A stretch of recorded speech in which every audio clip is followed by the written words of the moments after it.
तो class 10 science के board exam में अगर आपने फॉर्मूले गलत लगा दिए, आते हुए भी क्वेश्चन गलत हो जाएंगे। फॉर्मूले क्योंकि कंफ्यूजिंग हो सकते हैं, कहां प्लस है कहां माइनस है उसका ध्यान रखना है, कहां स्क्वायर है ना। तो इसीलिए इस वीडियो को मैं आपके लिए लेकर आया हूं। बस सुबह बोर्ड एग्जाम देने से पहले आप ये वीडियो जब भी आपको टाइम मिले एक बार जरूर देख लेना, रिवीजन हो जाएगा। ठीक है, तो चलिए स्टार्ट करते हैं। फिजिक्स में अगर बात करें तो लाइट और इलेक्ट्रिसिटी यही दो चैप्टर हैं जहां से सबसे ज्यादा न्यूमेरिकल बनता है और बनेगा। तो आइए रिवीजन कर लेते हैं। लाइट चैप्टर की बात करें तो सबसे ज्यादा जो इंपॉर्टेंट है वो है मिरर और लेंस फॉर्मूला, क्योंकि इस पे क्वेश्चन आना कंफर्म है। अगर हम मिरर फॉर्मूले की बात करें तो मिरर फॉर्मूले में 1/v plus 1/u equal to 1/f होता है, यानी यहां ध्यान देना है कि यहां प्लस होता है। ठीक है, और जो फोकल लेंथ है उसका जो साइन है वो प्लस होगा अगर कॉन्वेक्स मिरर है, माइनस होगा अगर कॉनकेव मिरर है। बाकी u हमेशा माइनस में होता है और जो v है वो डिपेंड करेगा कि इमेज कहां बन रही है। ठीक है, और मैग्निफिकेशन की अगर साइन की बात करें तो यहां जो फॉर्मूला होता है वो होता है -v/u। एक तो सदाबहार फॉर्मूला है जो आप मिरर और लेंस दोनों जगह अप्लाई कर सकते हैं, और वो है magnification equal to height of image upon height of object. लेकिन इस फॉर्मूले के साथ साथ कुछ क्वेश्चंस में ये वाले फॉर्मूले की भी जरूरत पड़ जाती है। ठीक है, तो यहां प्लस है तो मैग्निफिकेशन में माइनस है, लेकिन लेंस के केस में साइन पलट जाता है। लेंस के केस में जो लेंस फॉर्मूला है वहां v और u के बीच में माइनस साइन आ जाता है। क्लियर, तो यहां फॉर्मूला बन जाता है 1/v minus 1/u equal to 1/f। f यानी फोकल लेंथ, तो अगर कॉन्वेक्स लेंस है तो फोकल लेंथ पॉजिटिव होगा, कॉनकेव लेंस है तो माइनस होगा। यानी कि यहां लेंस में कॉन्वेक्स और मिरर में कॉन्वेक्स, कॉन्वेक्स कॉन्वेक्स हमेशा focal length positive, concave concave हमेशा फोकल लेंथ माइनस। और लेंस के केस में जो मैग्निफिकेशन का फॉर्मूला होता है वो v/u होता है। अब क्योंकि ऊपर माइनस आ गया तो यहां माइनस हट जाता है, लेकिन मिरर में यहां माइनस होता है। तो ये चीजें ध्यान रखने वाली बात है, गलत फॉर्मूला मत अप्लाई करना, नहीं तो आपको ऐसा लगेगा मैंने तो सॉल्व सही किया है और एंड में पता चलेगा सब गलत हो गया, सिर्फ एक माइनस या प्लस का ध्यान न देने से। ठीक है, तो ध्यान रहेगा। चलिए अब बात करते हैं रिफ्रैक्टिव इंडेक्स का।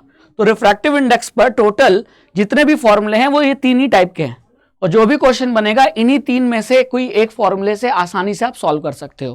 तो एग्जाम में रिफ्रैक्टिव इंडेक्स का क्वेश्चन आए तो ये देखना कि इन तीनों में कौन सा फॉर्मूला लगाकर हम उसको निकाल सकते हैं। ठीक है, तो पहला फॉर्मूला है वो ये कह रहा है कि refractive index of second medium with respect to first equal to v1/v2, यानी कि speed of light in first medium upon speed of light in second medium. तो ये ऐसा रिलेशन क्यों है, क्योंकि रिफ्रैक्टिव इंडेक्स के साथ स्पीड का इनवर्स रिलेशन होता है। तो अगर इधर 2/1 यानी n2/n1 है तो इसीलिए इक्वल टू के उधर v1/v2 है। v मतलब speed of light in medium. Clear, और उसी फॉर्मूले से बना है ये formula n equal to c/v। यानी अगर आपको किसी मीडियम का रिफ्रैक्टिव इंडेक्स दे और उस मीडियम में लाइट की स्पीड पूछे तो आप ये फॉर्मूला लगा सकते हो, या अगर आपको किसी मीडियम में लाइट की स्पीड दे दे और उस मीडियम का रिफ्रैक्टिव इंडेक्स पूछे तो भी ये फॉर्मूला लगाकर अप्लाई कर सकते हो। ठीक है, और नेक्स्ट आता है स्नेल्स लॉ वाला फॉर्मूला। ये फॉर्मूला तब लगाना है जब आपको पता रहे कि लाइट एक मीडियम से दूसरे मीडियम में जा रही है। ठीक है, और आपको कहीं एंगल दिया हो, एंगल आई की वैल्यू दिया हो, आर की वैल्यू दिया हो, और आपको रिफ्रैक्टिव इंडेक्स पूछे, है ना, तो वहां आपको ये स्नेल्स लॉ का फॉर्मूला लगाना है। बात समझ में आ गई। तो यहां n equal to sine i upon sine r का रेशियो होता है, और ये स्नेल्स लॉ का फॉर्मूला है। इससे भी आप किसी मीडियम का रिफ्रैक्टिव इंडेक्स निकाल सकते हैं, लेकिन एंगल दिया होगा तब। चलिए अब बात करते हैं पावर ऑफ लेंस का। तो लेंस का जो पावर का फॉर्मूला है वो है P इक्वल टू 1/f, जहां फोकल लेंथ आपको मीटर में रखना है। अब कई बार क्वेश्चन में क्या दे देगा, सेंटीमीटर में, तो पहले सेंटीमीटर को मीटर में बदलना और तब उस वैल्यू को, फोकल लेंथ की इस वैल्यू को यहां पुट करना। नहीं तो अगर आपने यहां फोकल लेंथ सेंटीमीटर में रख दिया तो आपका पावर का जो वैल्यू होगा वो गलत आएगा, और यही आपको नहीं करना है। और अगर फोकल लेंथ पावर में रखोगे, मीटर में रखोगे, तो पावर आपका डायप्टर में आएगा। डन। तो इसीलिए कहते हैं कि 1 dioptre equal to 1 metre inverse, यानी 1/मीटर। 1 डायप्टर मतलब 1/मीटर। ठीक है, क्लियर। और अगर बहुत सारे लेंस आ गए तो लेंस के कॉम्बिनेशन का पावर जो होता है, कॉम्बिनेशन ऑफ लेंस का जो पावर होता है उसका फॉर्मूला है कि जितने लेंस कॉम्बिनेशन में हैं सारे लेंस का जो पावर है वो ऐड कर दो, लेकिन ऐड करते समय आपको प्लस माइनस का ध्यान रखना है। जैसे मान लो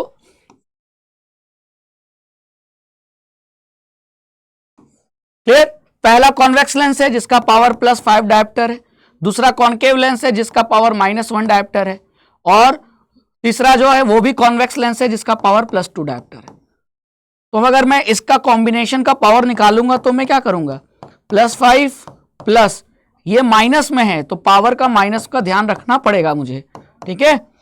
और इसको फिर पावर प्लस माइनस माइनस हो जाएगा तो ये आ जाएगा 5 2 7 -1 6 डायोप्टर, वो भी प्लस में। बात समझ में आ गई। यानी आपको साइन का ध्यान रखना है। कॉन्केव लेंस होगा तो पावर माइनस में आएगी, क्योंकि फोकल लेंथ माइनस में होती है तो पावर माइनस में आएगी। कॉन्वेक्स लेंस का फोकल लेंथ पॉजिटिव होता है तो पावर भी पॉजिटिव में आएगा। डन। चलिए अब आता है इलेक्ट्रिसिटी। इलेक्ट्रिसिटी में भी भरमार है फॉर्मूले इसके।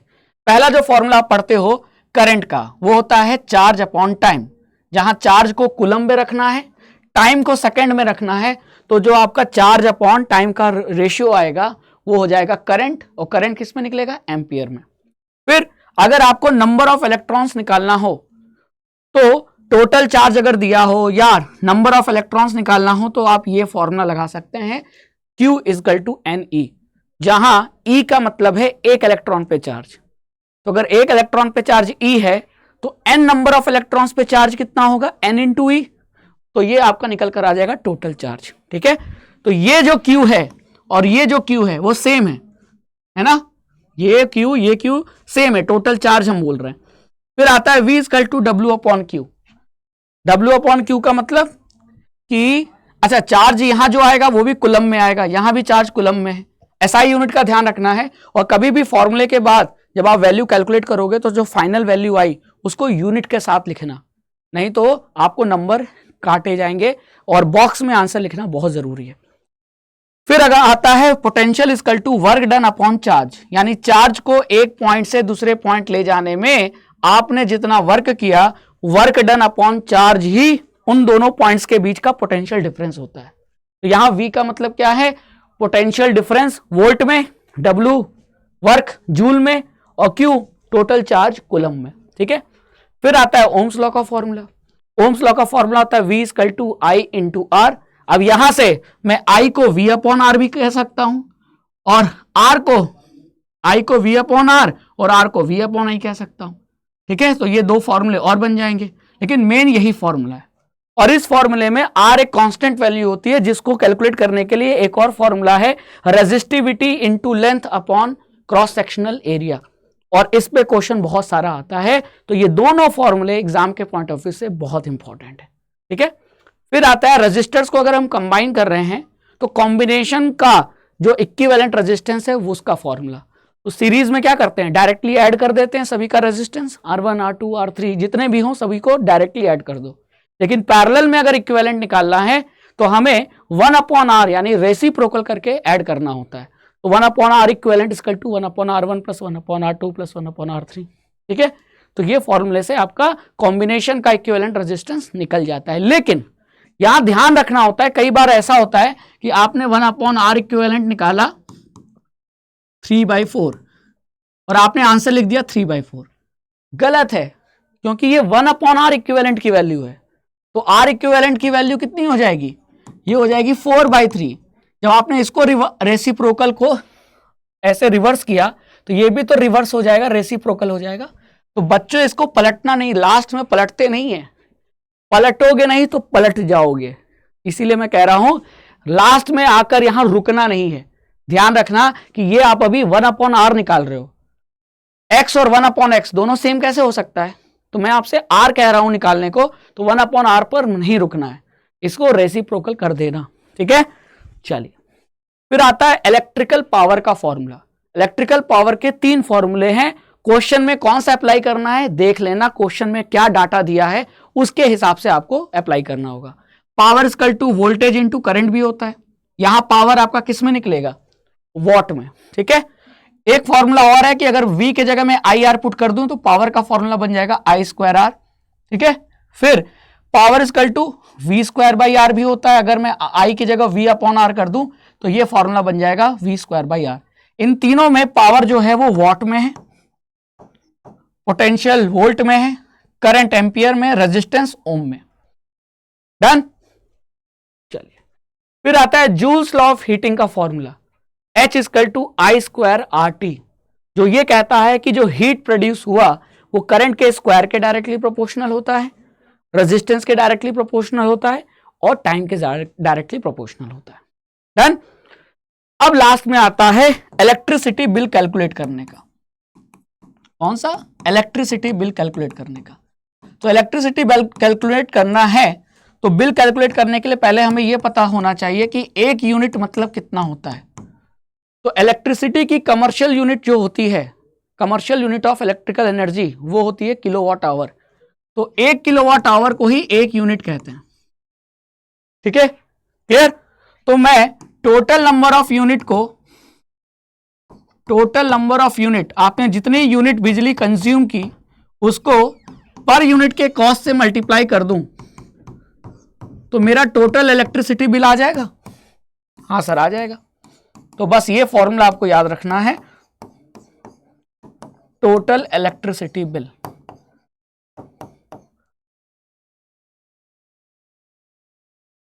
क्लियर।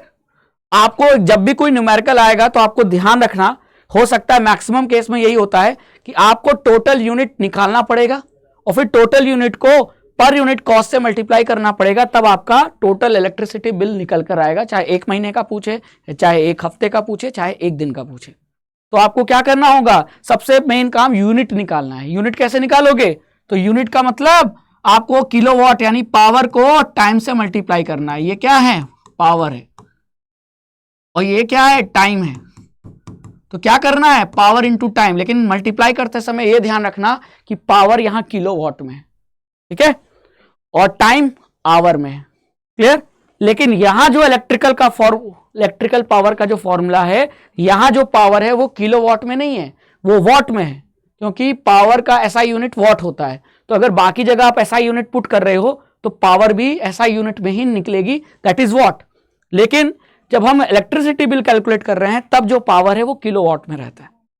तो जैसे आपको बोल दिया कि 5 किलोवाट का या 5 वॉट का कोई बल्ब है जो 6 घंटे जल रहा है, तो कितनी यूनिट कंज्यूम होगी? तो 5 वॉट का बल्ब है, तो वॉट को किलोवाट में बदलने के लिए क्या करोगे? 1000 से मल्टीप्लाई करना, तब जाकर वो किलोवाट में बदलेगा। और 6 घंटे के लिए जल रहा है तो इंटू 6 आवर, तब जाकर किलोवाट आवर आएगा ना। तो ये चीज ध्यान रखना कि अगर वॉट में दिया हो तो किलोवाट में बदल लेना। डन। क्लियर।